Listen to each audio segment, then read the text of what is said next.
Most people who read The Lion, the Witch, and the Wardrobe recognize that the death of Aslan on the stone table and his resurrection the next morning are linked and parallel the crucifixion and resurrection of Jesus. Good Friday followed by Easter Sunday. But there is an aspect of The Lion, the Witch, and the Wardrobe that a lot of people miss or don't know quite what to make of it. After Aslan rises from the dead, he goes to the courtyard in the castle of the White Witch. Now, the White Witch, the Satan figure, has an evil wand with which she can turn creatures into stone.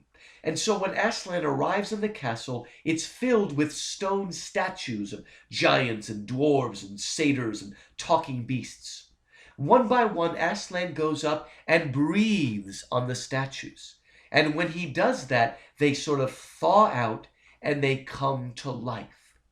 Now, although Lewis doesn't say this directly, it's pretty clear if you read the Narnia Chronicles that Aslan did not have the power to breathe on statues and bring them back into life until after he experienced death and resurrection. Something happened after that experience that gave him the power to breathe on statues and bring them back to life.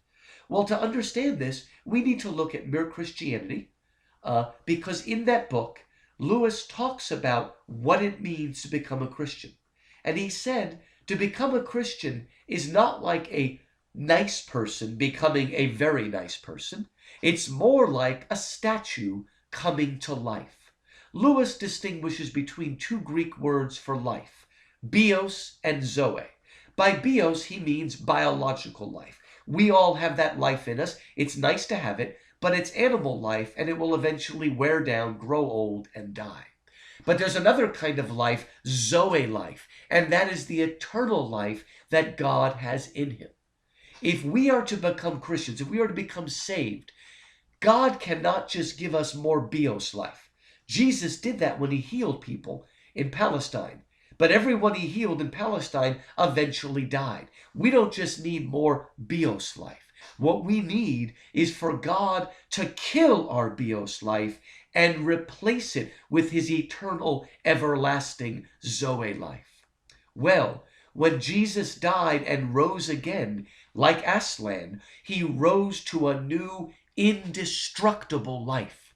When Aslan returns, he now has that indestructible life in himself and can share it and breathe it on the statues.